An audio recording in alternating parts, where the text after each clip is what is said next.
At simulan na natin. Puno ng kaba at init ang katawan ko habang nakaupo ako sa isang sulok ng kwarto ko. Ang paborito kong lugar kung saan ako laging nag-iisip. Kumikinang ang ilaw mula sa aking cellphone at ang mga mata ko ay nakatutok sa isang blangkong pahina ng letter app. Kung may makakakita sa akin ngayon, sigurado akong masasabing, di ko na alam kung anong gagawin ko. Parang ang puso ko ay malakas na tumitibok. At halos mag-overspill ang mga nararamdaman ko.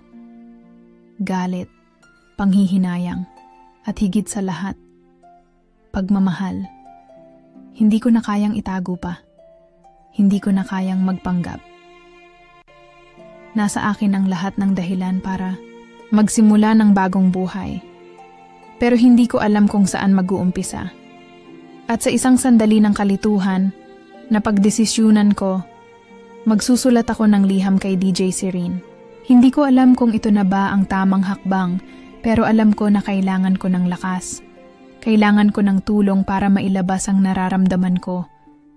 At kung si DJ Serene lang ang makakatulong para mapagtanto ko kung mali ba o tama ang pagmamahal na nararamdaman ko, gagawin ko. Ipinadala ko na ang mensahe ko kay DJ Serene.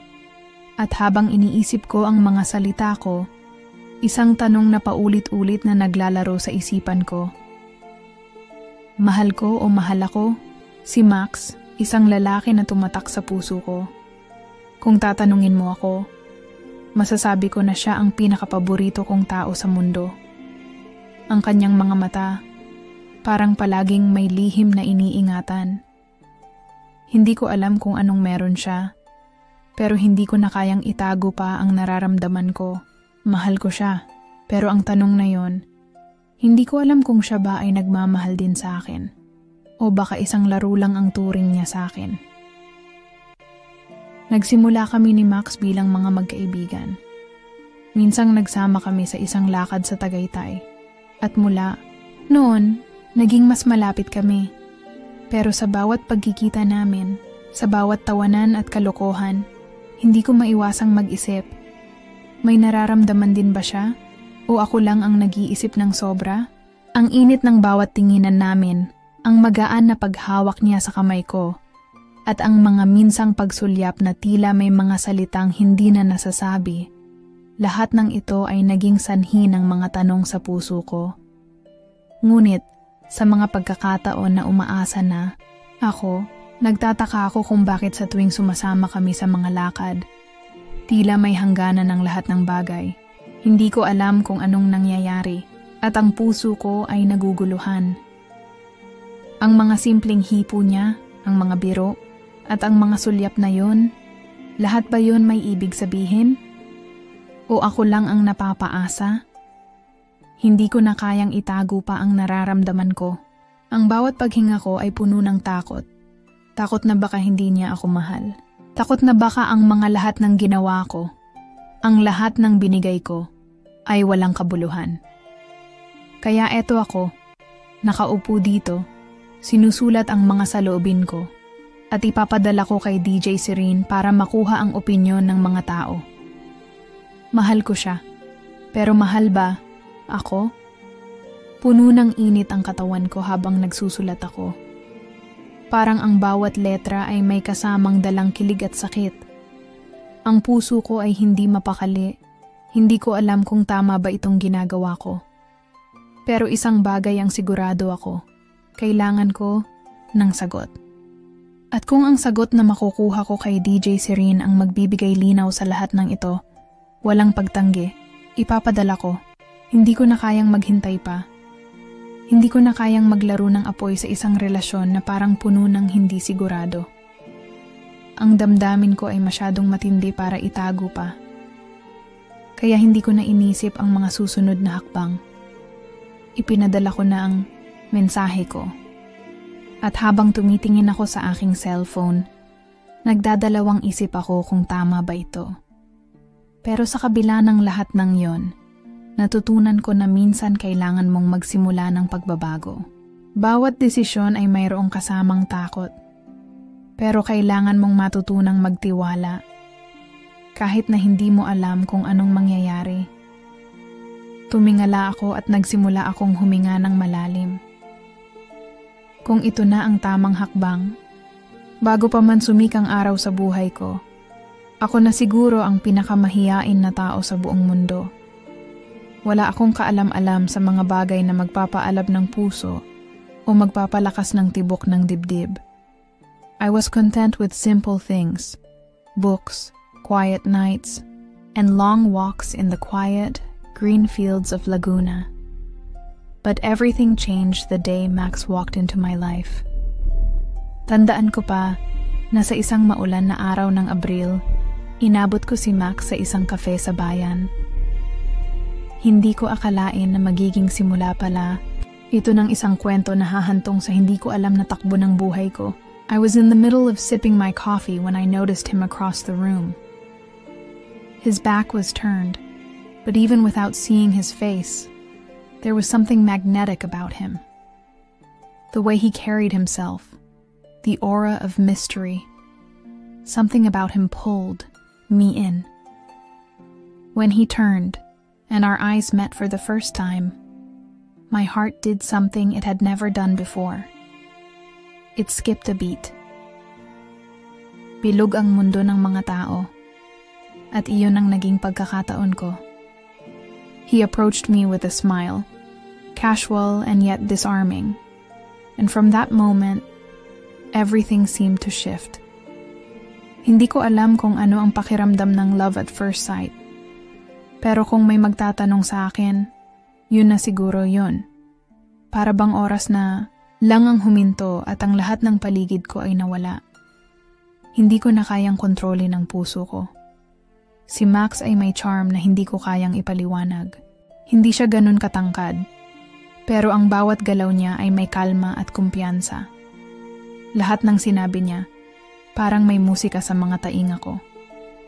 We'd talk for hours, about the simplest of things, about nothing and everything. Hindi ko alam kung anong meron siya, pero tuwing magkasama kami, pakiramdam ko ang buhay ko ay may mas magandang rason. The first few months felt like a dream.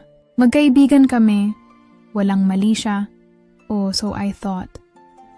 Parang mga bata lang kaming magkausap, nagkakasabay sa mga lakad sa park, kumakain sa kanto ng bawat tahimik na kalsada ng Laguna. Minsan ay magka-holding hands kami at hindi ko alam kung anong ibig sabihin nun. Did he like me the way I liked him? Or was he just playing along? Ang hirap mag-isip kung ang nararamdaman mo ay mahal o biro lang. But then, little things started happening. Si Max, unti-unting naging mas malapit, mas sweet, pero hindi sapat. May mga gabi na parang gusto ko siyang yakapin. Tapos bigla na lang siyang magbabalik sa pagiging malayo at hindi ko malaman kung bakit.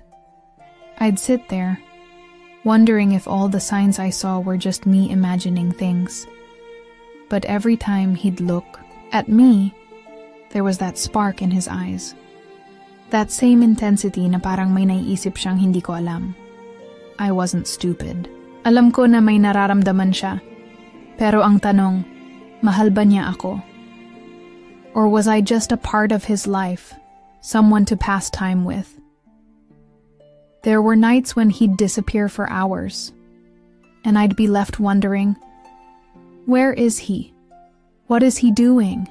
The uncertainty was eating me up inside. Nandyan si Sandro, ang kaibigan ko mula pagkabata.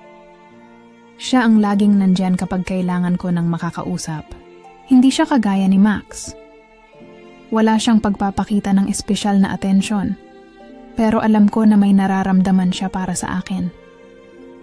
Si Sandro, walang mga misteryo. No games. He was direct, clear, and kind. But there was something about him that felt different. He was the steady one. The one who held my hand when I felt lost. The one who offered me comfort without any expectation. Pero si Max na kahit wala siyang ipinapangako, kahit na may mga oras na masyado siyang abala sa kanyang mga sarili, Niyang mundo, ako pa rin ang laging naiisip. Or at least I thought.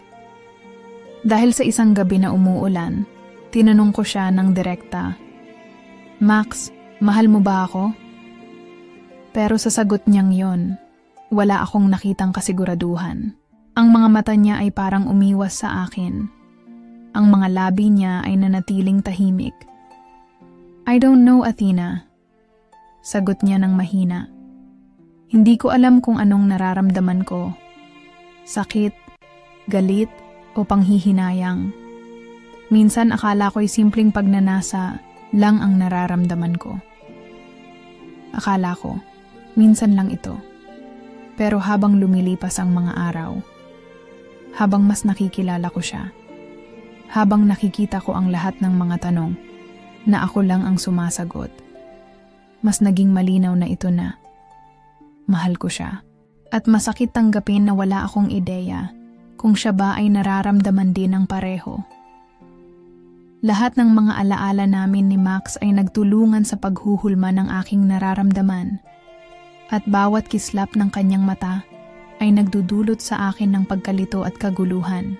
Nais kong maniwala na may pagkakapareho sa aming nararamdaman. Ngunit habang dumadaan ang mga araw, nahulog ako sa mas malalim na kalituhan. Hanggang sa dumating ang puntong ito, kung saan kailangan ko nang magtakda ng hangganan at magtapat sa isang tao na hindi ko pa kayang kontrolin. Hanggang sa nagdesisyon akong magpadala ng liham kay DJ Serene dahil sa kanya ko nakita ang pagkakataon na madirinig ang mga hinaing ko. Nagkita kami ni Max sa isang coffee shop sa bayan ng Laguna. Tinutok ko ang mga mata ko sa aking cellphone habang nag-aantay. Para bang ang bawat minuto na lumilipas ay isang taon. Ang mga daliri ko ay nanginginig sa kaba at ang mga hininga ko ay malalalim. Alam kong papalapit na siya. Tinigil ko ang lahat ng ginagawa ko at pinili ko na lang maghintay. Bawat segundo ay parang isang test sa aking tibay. Alam kong ang susunod na oras ay magiging desisyon na magpapabago ng lahat. Kaya hindi ko na kayang magtago pa ng mga nararamdaman ko. Si Max, hindi ko alam kung anong isasagot niya. Kung paano siya magre-react o kung anong mangyayari pagkatapos ng araw na ito. Pero sa kabila ng lahat ng alinlangan, magtapat ako. Hindi ko na kayang magtago pa ng nararamdaman ko. At ang tanong na yon, mahal ko siya, mahal ba niya ako? Hindi ko na kayang hindi malaman. Lumapit siya sa akin at sa bawat hakbang niyang palapit, ramdam ko ang kabog ng puso ko. Siya na naman. Laging may pakiramdam na may bitin, may kulang, at sa bawat pagbukas ng kanyang bibig, may bago akong natutuklasan. Mga salitang hindi ko alam kung magpapalakas o magpapahina sa akin. "Hey," bati niya, may ngiti sa labi, pero may kalungkutan sa mga mata. "Hey," sagot ko, pilit na iniwasan ng titig niya. Gusto ko siyang tanungin kung anong nararamdaman niya. Pero parang may kung anong pumipigil sa akin. Habang nagpapalitan kami ng mga magaan na usapan, hindi ko kayang hindi iwasan ang mga sagot na magbibigay linaw sa lahat ng ito. Alam kong may mga tanong akong kailangang sagutin. Hindi ko na kayang patagilid. Kaya't sa isang sandali ng katahimikan, nilabas ko ang mga salitang matagal ko nang iniisip. "Max, pwede ba kitang tanungin?" Ang sabi ko, hindi ko alam kung anong mangyayari sa susunod. Tumingin siya sa akin at ngumiti, ngunit may alinlangan sa mga mata niya. "Sige, Athena. Anong gusto mong itanong? Mahal mo ba ako?" Tanong ko, malakas at malinaw. Hindi ko kayang itago ang nararamdaman ko, at sa pagkakataong ito, gusto kong malaman kung may pagkakataon ba kami. Ang oras ay parang tumigil. Bawat saglit ay napakabigat. Si Max ay tahimik, hindi agad sumagot. Parang may iniisip siya, may mga salitang ayaw lumabas. Pero ang mga mata niya, Mga mata niyang hindi makatingin sa akin ng diretsyo. Siyempre, naramdaman ko na may iba siyang nararamdaman. Athena. Nagsimula siya, pero parang may namumuo sa kanyang mga labi.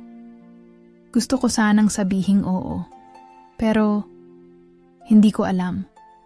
Pakiramdam ko na parang ang lahat ng mga bituin sa langit ay naglaho. Ang mga salitang lumabas sa kanyang bibig ay para bang nagsanhi ng pagkabanggaan sa aking puso. Hindi ko alam kung paano siya sasaktan, pero ang mga salitang yun ay kasing sakit ng isang tinik na pumasok sa aking dibdib. Hindi siya makapagsabi ng oo, hindi niya ako kayang mahalin gaya ng pagmamahal ko sa kanya. Ang mga daliri ko ay nagsimulang manginig, at parang ang mundo ko ay parang huminto. Para bang gusto ko siyang tanungin, bakit? Ano bang kulang sa akin? Pero hindi ko na kayang magtanong. Nais kong magtago, humarap sa isang sulok at mag-isip. Nakita niyang ako'y tahimik. Tumahimik din siya. Nagiiwas kami ng tingin sa isa't isa. Halos hindi ko na kayang tumingin sa kanya dahil alam ko ang sagot. Hindi ko siya kayang pilitin. Hindi ko siya kayang gawing ako kung hindi siya sigurado. Max, bakit ngayon ka lang nagsabi ng totoo? Ang tanong ko, halong sakit at panghihinayang sa tono ko. Akala ko ba may nararamdaman ka? Nag-angat siya ng tingin at naramdaman ko ang kanyang bigat. I'm sorry, Athena, sabi niya. Ang kanyang mga mata puno ng remorse. Hindi ko alam kung paano ko sasabihin ito. Hindi ko alam kung kaya ko pa magbigay ng pagmamahal. At siguro, yun lang ang totoo ko. Hindi ko na kayang magsalita. Sa mga salitang yun, na parang pinutol ang bawat pangarap ko, hindi ko na kayang magpanggap pa. Pakiramdam ko ay parang ako'y naiwang naglalakad sa gitna ng madilim na daan, walang patutunguhan. Tahimik, kami, hindi ko alam kung anong susunod na mangyayari. Hindi ko alam kung anong magiging reaksyon ko sa mga sinabi niya. O kung paano ko tatanggapin ang pagkatalo ng mga pangarap ko. Si Max tila may pinapasan ding sakit. Athena, hindi ko kayang sagutin ang tanong na yun. Hindi ko alam kung magiging tama pa ba ang pagtangkilik ko sa isang relasyon na hindi ko alam kung saan patutungo. Hindi siya galit. Wala siyang galit sa akin. Ang problema lang, siya mismo ay hindi sigurado. Tinutok ko ang mata ko sa kanyang mga mata, pero wala nang mga pangarap. Hindi ko alam kung anong nangyayari sa buhay ko ngayon. Kung anong susunod na hakbang. O kung paano ko tatanggapin ang sakit ng kanyang mga salitang hindi ko na kayang baguhin. 1 taon siguro. O baka 3 buwan. Gusto ko lang malaman kung bakit ang mga tingin ni Max ay tila sinungaling. Baka nga, hindi na kami magkakabalikan. Ang sakit ng mga salitang iyon. Hindi ko alam. Ang mga salitang binitiwan ni Max ay bumaon sa akin. At hindi ko na sila kayang burahin. Hindi ko akalain na ang simpleng tanong ko ay magiging simula ng mga malalalim na pagbabago sa buhay ko. Mula ng araw na yon, hindi ko na alam kung paano babangon. Ang mga susunod na araw ay naging magulo at puno ng kalituhan. Gabi-gabi, ang mga tanong na hindi ko na kayang sagutin ay patuloy na nagpapahirap sa akin. Wala nang matibay na koneksyon sa pagitan namin ni Max. Hindi na kami gaanong magkausap at ang bawat sagot niya sa mga simpleng tanong ko ay puno ng pagtatangka na umiwas. Sa kabila ng lahat, hindi ko kayang magalit sa kanya. Hindi ko kayang pilitin siyang maging kung ano ang gusto kong maging. Alam ko na ang sakit na dulot ng pagkakabasag ng isang pangarap at hindi ko kayang isisi sa kanya ang lahat ng iyon. Ngunit, ang pinakamalaking epekto ng lahat ng nangyari ay ang mga nararamdaman ko. Si Max na hindi ko kayang kamuhian ay siya ring naging dahilan kung bakit nahulog ako sa isang madilim na lungkot. Hindi ko kayang tanggapin na sa kabila ng lahat ng pinagsamahan namin, hindi siya kayang magbigay ng pagmamahal na gusto ko. Dahil doon, ang mga araw ko ay naging parang isang malupit na pelikula. Walang direksyon at hindi ko alam kung paano tatapusin. Kahit na nagkaroon kami ng isang malaking sagutan ni Max, hindi ko kayang bitawan siya ng basta-basta.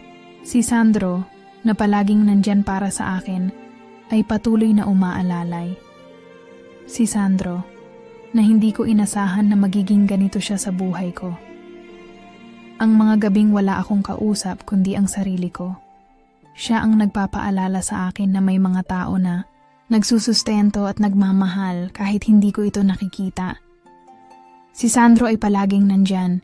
Hindi ako iniwasan, hindi ako ginjudged. Alam niyang nasasaktan ako. At sa mga gabing wala akong lakas, siya ang nagpapasaya sa akin sa pamamagitan ng mga simpleng pangako na walang pagmamadali. Pero sa kabila ng lahat ng ito, siya lang ang nagmamasid, habang ako ay patuloy na nawawala sa sariling pag-iisip. Athena, tama na, hindi ka na masaya. Sabi niya minsan, habang tinutulungan akong mag-organize ng mga gamit sa aking kwarto. Bakit hindi mo siya kalimutan? Huwag mong hayaang sirain niya ang mga araw mo. Pero kahit anong pilit ni Sandro, hindi ko kayang talikuran ang mga alaala namin ni Max. Sa bawat sulok ng kwarto ko, naroroon ang mga bagay na nagpaalala sa kanya.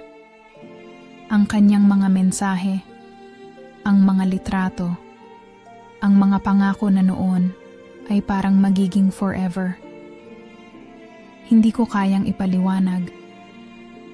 Pero si Max, kahit pa hindi siya kayang mahalin ng parehong paraan, ay siya pa rin ang nagbigay ng buhay sa aking mundo. Siya pa rin ang nagbigay kulay sa bawat araw ko. Hindi ko rin maiwasang mag-isip kung anong naging pagkakamali ko. May pagkukulang ba ako? May mali bang ginawa ko para mawalan siya ng interes? Puno ng mga tanong ang isipan ko, at lahat sila ay walang kasagutan. Ang katotohanan na hindi siya kayang magmahal ng katulad ng pagmamahal ko sa kanya ay ang pinakamabigat na pasanin na tinangka kong dalhin. At sa kabila ng lahat ng ito, hindi ko kayang iwasan ang sarili ko. Hindi ko kayang hindi magtanong, paano kung mahal niya ako? Paano kung may nararamdaman siya na hindi niya kayang ipakita? Lahat ng mga ito ay parang mga tanong na umiikot sa aking isipan. Mga tanong na hindi ko kayang sagutin.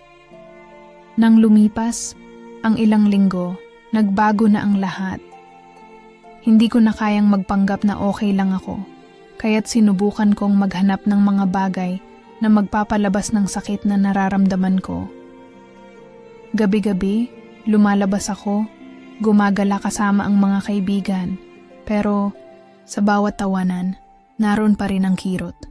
Hindi ko kayang magpanggap na wala, hindi ko kayang magpanggap na okay lang ako. Ngunit sa kabila ng lahat ng mga kalungkutan na dala ng mga hindi natupad na pangarap, si Sandro ay patuloy na nandyan. Naging tulay siya sa mga malamlam na araw na walang direksyon. Hindi ko kayang sabihin na nagmahal ako sa kanya dahil sa kabila ng lahat ng sakit, ang puso ko ay puno pa rin ng alaala ni Max. Isang araw, nagkita kami ni Sandro sa isang park sa Laguna, sa ilalim ng malalaking puno ng mangga. May dala siyang kape at nagkasama kami sa bench. Tumahimik kami at may nararamdaman akong parang ang bawat paghinga ko ay may ibig sabihin. Sandro, sabi ko, patawarin mo ako kung hindi ko pa kayang tumigil sa pagmamahal kay Max. Hindi ko kayang kalimutan ang nararamdaman ko. Hindi sumagot si Sandro agad, pero naramdaman ko na para bang naiintindihan niya ako. Hindi siya nagmamadaling magsalita at hindi rin siya nagmamadali sa mga desisyon. Ang mga mata niya ay puno ng malasakit. Alam ko na siya ay nagmamahal, pero mas pinili niyang maghintay. Athena, hindi kita pipilitin. Sagot niya, tahimik. Kung kailangan mong maghilom, kung kailangan mong mag-isip, nandito lang ako. Habang sinisip-sip ko ang kape, napansin ko na sa mga gabing magkasama kami, si Sandro ay hindi lang isang kaibigan. Minsan, ang pinakamabigat na laban ay hindi ang laban sa ibang tao, kundi ang laban sa sarili. Pagkatapos ng mga linggong iyon, ng mga desisyon, mga tanong, at mga sagot na hindi ko pa rin matanggap, napansin kong unti-unti kong nawawala ang aking sarili. Parang baon ako sa isang malalim na hukay na hindi ko alam kung paano ko lalabasan. Sabi nila, ang sakit ay may dahilan. Pero minsan, parang wala talagang dahilan at hindi ko na alam kung paano ko masusukat ang sakit na nararamdaman ko. Isang umaga, sa tabi ng ilog sa Laguna, naglakad ako mag-isa. Wala akong ibang kasama kundi ang sarili ko at ang mga tanong na paulit-ulit na bumabagabag sa isip ko. Ang mga alon ng tubig ay tila nagsasabi ng mga bagay na hindi ko kayang intindihin. Ang mga puno ng mangga sa gilid ng ilog ay nagbigay lilim. At sa bawat yapak ko sa matigas na lupa, naramdaman ko ang bigat ng mga naunang desisyon ko. Hindi ko pa rin kayang kalimutan si Max. Ang pagmamahal ko sa kanya ay parang isang apoy na hindi kayang patayin, kahit gaano ko siya iwasan. Nagpa siya akong huminto sandali, umupo sa tabi ng ilog at pagmasdan ng lumalapit na araw. Sabi nila, kapag ang araw ay sumisikat, parang nagsisimula na naman ang lahat. Pero sa mga sandaling iyon, hindi ko kayang magsimulang muli. Dahil sa pagkatalo ng aking pangarap kay Max, parang ang mga parte ng buhay ko ay nagkawatak-watak. Si Sandro, ang laging nandyan para magbigay ng comfort, ay naging isang constant na presensya sa aking buhay. Hindi ko pa rin kayang tawaging pagmamahal ang nararamdaman ko para sa kanya. Ngunit may mga araw na nakikita ko ang sarili ko na unti-unting bumabalik sa kanya. Hindi bilang isang kaibigan lang, kundi bilang isang tao na sa kabila ng lahat ay nahanap ko ang kanyang suporta sa mga pinakamadilim na oras ng buhay ko. Habang naglalakad ako sa tabi ng ilog, pumasok sa isip ko ang mga sandaling kasama ko si Max. Ang mga galak, ang mga tawanan, at ang mga pangarap na tila abot kamay na. Pero sa dulo, nauwi lang sa isang malungkot na katotohanan. Hindi kami nakatadhana, hindi kami pareho. Ipinaglalaban ko ang isang bagay na hindi ko na kayang kontrolin. Ako lang ang nagtiyaga at nagbigay ng lahat. Ngunit si Max, bagamat may mga nararamdaman siya, hindi siya handa na magbigay ng ganong klaseng pagmamahal. Hindi ko alam kung saan ako nagkamali. Baka nga may pagkukulang ako. Baka nga hindi ko siya na-appreciate ng sapat. Ang mga bagay na hindi ko nagawa, ang mga pagkakataon na sana ay ibinigay ko na lang ang mga desisyong hindi ko ginawa. Paulit-ulit akong bumabalik sa mga eksenang iyon, pati na rin sa mga pagkakataong akala ko ay naisip ko na ang lahat ng iyon. Kahit si Sandro, na unti-unting tumatagal sa aking buhay, ay nagbigay ng mga tanong sa aking isipan. Si Sandro ay laging naroroon para magbigay ng makatawid na salita, mga simpleng aral na nagsasabing, Athena, ang buhay ay may mga pagkakataon. Kung hindi ito ang oras mo at Max, may darating pa. Pero hindi ko pa rin kayang tanggapin na hindi kami ang para sa isa't isa. Para bang may puwang pa sa puso ko na hinihiling na sana ay siya na lang. Ang tanong ko lagi, paano kung may pagkakataon pa? Gusto ko ring malaman kung paano kung ang nararamdaman ni Max ay hindi talaga ang dulo. Kung sana ay may pagkakataon pa kami. Pero sa kabila ng lahat ng mga tanong ko, natutunan ko na hindi ko dapat patagilid ang sarili ko. Hindi ko dapat ipilit ang isang bagay na hindi ko kayang baguhin. Naupo ako sa isang bato malapit sa ilog at nagtakip ng mata. Tinutok ko ang isip ko sa mga tanong na naglalakad sa aking isipan. I thought of everything. Mahal ko si Max, pero hindi siya handa. Mahal ko si Sandro, pero hindi ko pa kayang tanggapin na baka siya na ang para sa akin. Gusto ko sanang magpatawad, pero ang tanong na lumabas sa aking bibig ay, patawarin ko ba ang sarili ko? Laging mas madaling magpatawad sa ibang tao, pero ang pagpapatawad sa sarili ay isang mahirap na hakbang. Hindi ko kayang baguhin ang nakaraan ko. Hindi ko kayang baguhin ang mga desisyon na nagdala sa akin sa mga ito. Ngunit alam ko, kailangan ko rin ayusin ang sarili ko. Ang mga tanong, ang mga pagkatalo, at ang sakit na nararamdaman ko ay parte na ng buhay ko. At kung may isang bagay na natutunan ko, ito ay, hindi ako maghihintay forever. Hindi ako maghihintay na magbabalik si Max. Hindi ko dapat gawing dahilan ng isang pangarap na wala ng patutunguhan. Siguro panahon na para maging masaya ako para sa sarili ko. Hindi para kay Max, hindi para kay Sandro. Sabi ko sa aking sarili. At sa kabila ng kalungkutan, may konting liwanag na tumama sa aking puso. Hindi ko pa rin alam kung ano ang hinaharap. Pero sa ngayon, ang importante ay matutunan ko munang yakapin ang sarili ko, patawarin ang mga pagkakamali, at tanggapin ang katotohanan. Minsan sa buhay, may mga pagkakataon na hindi mo alam kung anong direksyon ang tatahakin mo. Parang isang daang-daang kalsada na parehong magulo, at ikaw na lang ang magde-decide kung saan ka pupunta. Matapos ang mga linggong puno ng pagsusuri, sa sarili, mga hindi matutunton na tanong, at mga sagot na hindi kayang matanggap ng puso ko, naisip ko, baka panahon na upang baguhin ang lahat. Si Sandro ay palaging nandiyan, kahit na hindi ko pa kayang tanggapin na siya ang sagot sa mga tanong ko.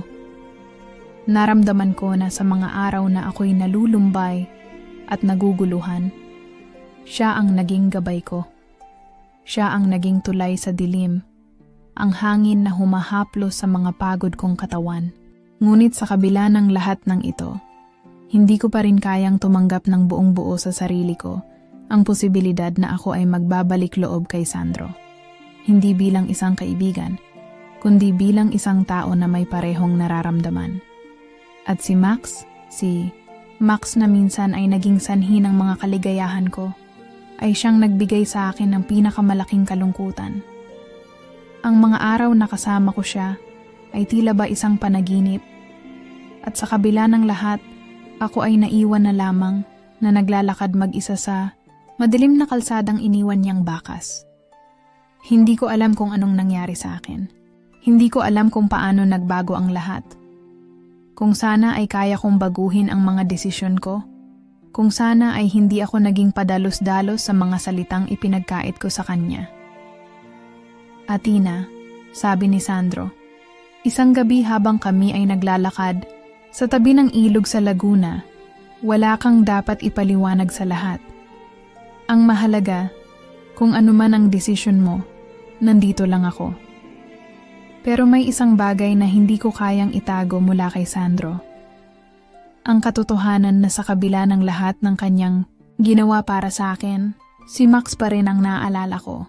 Ang init ng kanyang mga halik, ang mga yakap na pakiramdam ko'y tanging kami lamang ang may ganong uri ng koneksyon.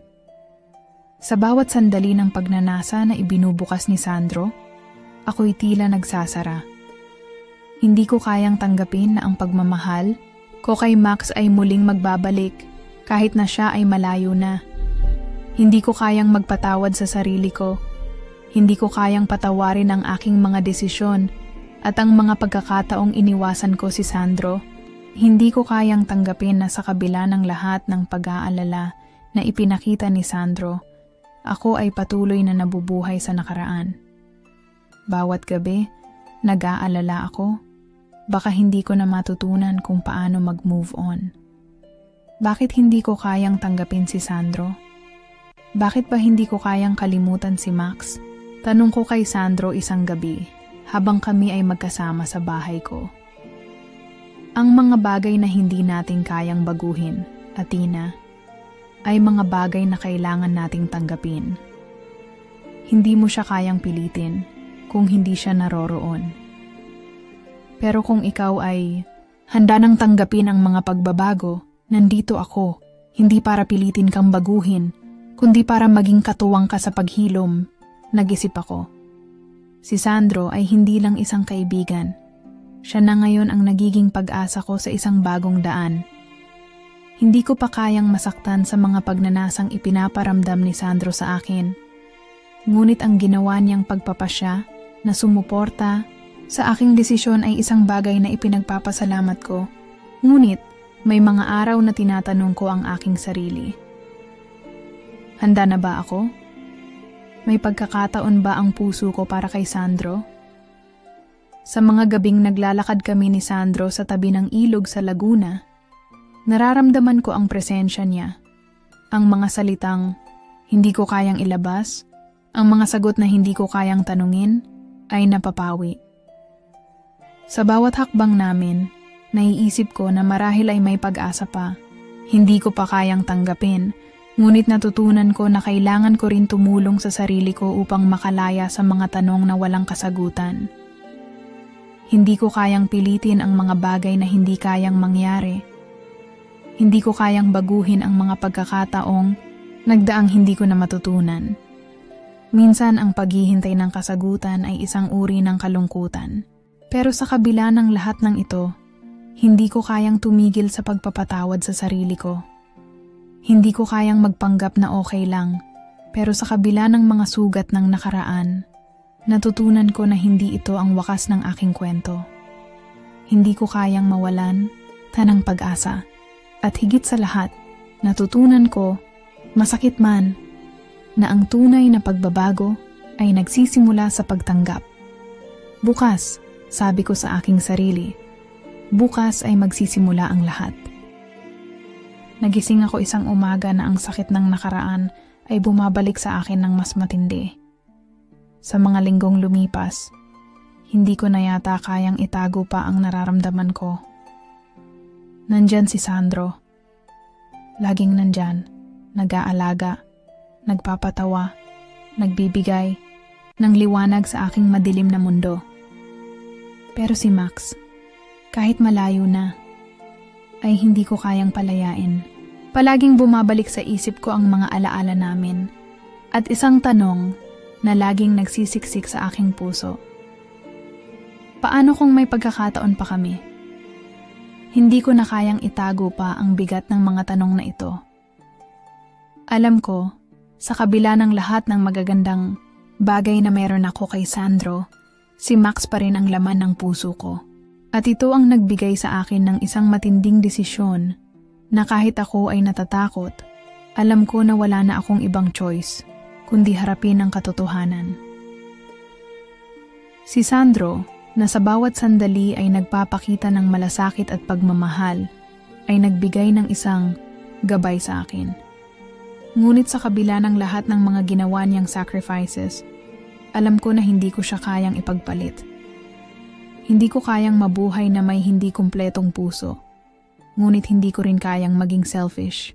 Hindi ko kayang patagilid ang mga damdamin ng tao na buong pusong nagbigay ng lahat para sa akin. Si Sandro ay hindi ko kayang gawing pangalawa. Hindi ko kayang gawing backup plan. Ngunit paano kung si Max, ang kanyang puso ay hindi na rin ako kailangan? Paano kung wala nang pagkakataon pa para sa amin? Hindi ko alam kung anong mangyayari sa akin pagkatapos ng araw na yon. Pero sa isang iglap, nagdesisyon ako. Kailangan kong makipag-usap kay Max. Kailangan kong harapin siya. Ilang araw ang lumipas bago ako nakahanap ng lakas ng loob. Laging bumabalik ang takot. Ang takot na baka hindi na siya magbabalik. Na baka magtatapos na ang lahat ng ito sa isang mahirap na pamamaalam. pero hindi ko na kayang magtago pa. I needed closure. I needed to know if we still had a chance. Or if I had to finally let go of him. Nang araw na yon, pumunta ako sa Laguna kung saan kami unang nagkita. Ang lugar na iyon ay puno ng alaala. Mga unang halik, tawanan, at mga pangarap na pareho naming binuo. Ang hangin ay malamig, at ang araw ay tila nagtatago sa likod ng mga ulap. Ang mga oras ay parang mabilis na dumaan habang papalapit ako sa lugar na iyon. Dahil sa takot, nanginginig ang mga kamay ko. Parang ayokong magtakda ng sandali na tatahakin ko ang kalsadang ito. Ngunit alam ko na kung hindi ko gagawin, maghihirap lang ako mag-isa. Tumahimik ako, nagtakda ng lakas ng loob, at inisip ko, ano man ang mangyari kailangan ko itong gawin. Pumasok ako sa cafe kung saan madalas kami mag-usap ni Max. Nandyan siya, nag-iisa, nakaupo sa isang tabi, parang walang pakialam sa mundo. Ang hitsura ni Max, na dati palaging puno ng saya, ay puno ng kalungkutan. Pero nang makita ko, siya, alam kong pareho kami ng nararamdaman. Hindi ako nag-atubiling lumapit sa kanya. Max, medyo nahirapan akong magsalita. Maaari ba tayong mag-usap? Ang mga salita ko ay parang nagiinit sa bibig ko. Hindi ko alam kung paano ko susimulan. Napatingin siya sa akin at sa mga mata niyang naglalaman ng tanong, parang isang sagot ang aking hinahanap. May mga saglit na katahimikan, ngunit hindi ko kayang pagtakpan pa ang nararamdaman ko. Athena. Ang sagot ni Max at habang nagsasalita siya, ramdam ko na ang sakit na ang mga salitang iyon ay mahirap na banggitin. Bakit?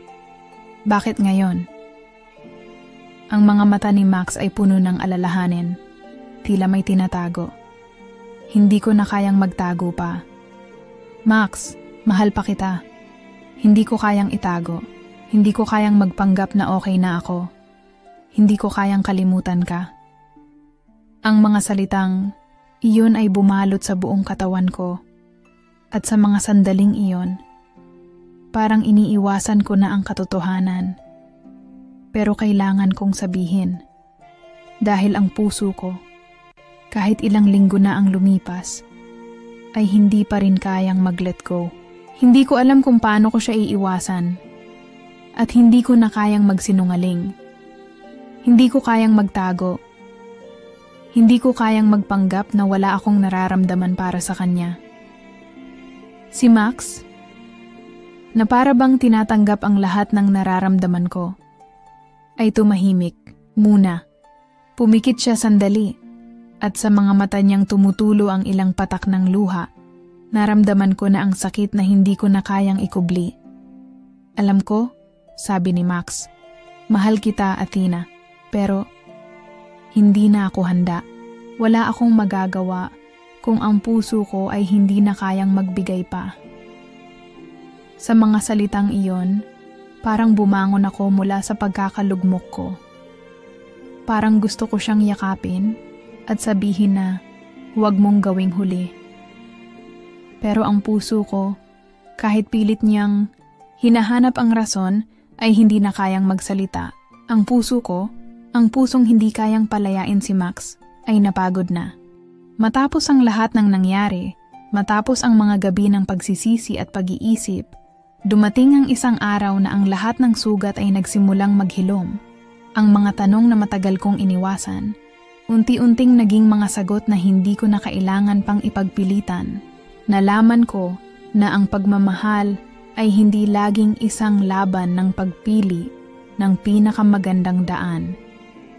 Minsan, ito ay isang paglalakbay na kinakailangang tahakin ng magkasama at minsan naman, kailangan mong umalis at maglakbay mag-isa upang matutunan ang halaga ng pagbitaw. Matapos ang matinding pag-uusap kay Max, natutunan ko na hindi ko kayang pilitin ang pagmamahal kung ang puso ng isang tao ay hindi na handang ibigay ito. Napagtanto ko na si Max, sa kabila ng lahat ng nararamdaman ko, ay may mga pangarap at buhay na kailangan niyang ipagpatuloy ng mag-isa. Hindi ko kayang maging sagabal sa mga desisyon niyang binuo ng tadhana. Ang mga alaala namin, ang mga sandali ng kaligayahan at lungkot, ay unti-unting naging bahagi ng nakaraan ko at natutunan kong mahalin ang mga iyon ng buo, kahit na wala na si Max sa kasalukuyan ko. Samantala, si Sandro, na patuloy na nagbigay ng kanyang buong pusong suporta, ay naging aking lakas. Ang relasyon namin ay hindi naging madali at amin din itong pinagdaanan ng mga pagsubok. Pero sa bawat pagdaan ng araw, natutunan ko ang halaga ng presensya niya. Hindi bilang pangalawang option, kundi bilang isang tao na may pagmamahal na matagal ko nang hinahanap. Sa bawat hapon ng lakad sa tabi ng ilog, sa bawat tawa at kwento sa gabi, natutunan ko na hindi lang ito tungkol sa pagpili ng pagmamahal. Ito ay tungkol sa pagpapatawad sa sarili at sa pagpapahalaga sa mga taong nagmamahal sa atin ng walang hinihinging kapalit. Isang hapon, habang kami ni Sandro ay naglalakad sa paborito naming daanan, tanong ko sa kanya, "Sandro, paano kung natatakot akong magtiwala ulit?" Tinitigan niya ako ng matagal, para bang inuukit ang bawat salita sa aking isip. "Athena," sabi niya, "ang takot na yan, bahagi lang ng buhay. Pero, ang magtiwala ay hindi tungkol sa ibang tao. Ito ay tungkol sa sarili mo.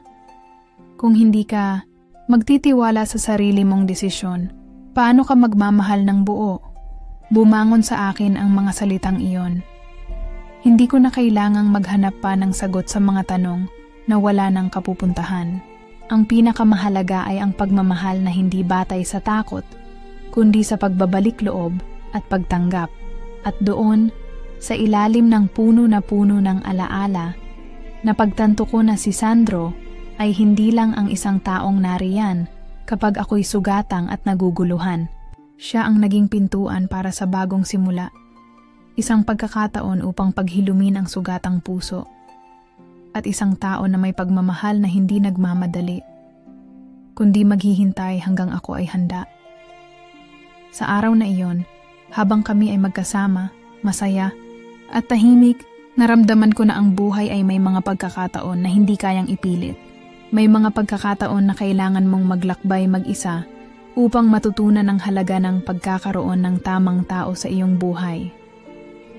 Si Max ay naging bahagi ng nakaraan ko, isang bahagi ng aking buhay na itinatangi ko, ngunit natutunan ko na ang mga alaala ay hindi kailangang magtaglay ng hinagpis. Natutunan ko na mahalin ang sarili ko bago magbigay ng pagmamahal sa iba. At si Sandro, sa kanyang hindi alintanang pagmamahal, ay naging sagot sa mga tanong ko. Naglakad kami palayo mula sa lugar na puno ng alaala, ngunit sa bawat hakbang, naramdaman ko na hindi ko kailangang magmadali. Hindi ko kailangang pilitin ang mga bagay na wala sa aking kontrol. Natutunan kong tanggapin ang mga nangyari at higit sa lahat, natutunan kong magpatawad sa ibang tao at higit sa lahat sa sarili ko. Bilang ang DJ na si DJ Serene ay nagbabasa ng aking liham sa kanyang TikTok, alam kong ito na ang wakas ng aking kwento. Ang kwento ng pagmamahal, pagsisisi, at pagtanggap. Ngayon, ang bawat araw ay nagsisilbing isang bagong simula. Ang puso ko ay handa ng magbukas muli. Hindi dahil sa kailangan ko ng pagmamahal, kundi dahil natutunan kong pagmamahalin muna ang sarili ko bago ang iba. Mga kasirin, salamat sa pakikinig. I hope na sa kwentong ito, may natutunan kayo at sana natulungan kayong mag-isip at mag-reflect sa mga desisyon at pagmamahal na nasa buhay nyo. Remember, hindi laging madali ang mga choices, pero sa huli, ang pinakamahalaga ay ang pagpapatawad sa iba. At higit sa lahat, sa sarili. Huwag kalimutan, mga kasirin, na ang bawat kwento ay may bagong simula. Hanggang sa susunod na kwento, DJ Serene, signing off. Ingat, mga kasirin.